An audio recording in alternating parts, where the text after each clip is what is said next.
থাইল্যান্ডের রাজনীতিতে আবারও বড় ধাক্কা। দেশটির সাংবিধানিক আদালতের রায়ে পদ হারালেন সাময়িক বরখাস্ত থাকা প্রধানমন্ত্রী পেতংতার্ন সিনাওয়াত্রা। এতে নতুন করে আলোচনায় আসে এক দশকেরও বেশি সময় ধরে থাইল্যান্ডের রাজনীতির কেন্দ্রবিন্দুতে থাকা দেশটির প্রভাবশালী সিনাওয়াত্রার পরিবার। আরও জানাচ্ছেন রাইহান মুন্সি। থাইল্যান্ডের প্রভাবশালী সিনাওয়াত্রা পরিবারের উত্থান শুরু হয় থাকসিন সিনাওয়াত্রার হাত ধরে। ব্যবসায়ী থেকে রাজনীতিবিদ, 2001 সালে নির্বাচিত হন প্রধানমন্ত্রী। সে সময় দেশটির গ্রামীণ জনগোষ্ঠীর ভাগ্যোন্নয়নে নানা কল্যাণমূলক কর্মসূচি নেয় সিনাওয়াত্রা সরকার, যা তাকে দ্রুত জনপ্রিয় করে তোলে। তবে দুর্নীতির অভিযোগে 2006 সালে সামরিক অভ্যুত্থানে ক্ষমতাচ্যুত হন তিনি।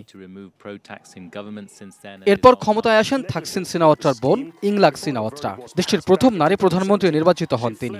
তবে 2014 সালে দুর্নীতির অভিযোগে আদালতের রায়ে তাকেও পদ হারাতে হয়। আলোচনার জন্ম দিয়ে 2024 সালে ক্ষমতায় আসেন থাকসিন কন্যা পেতংতার্ন সিনাওয়াত্রা।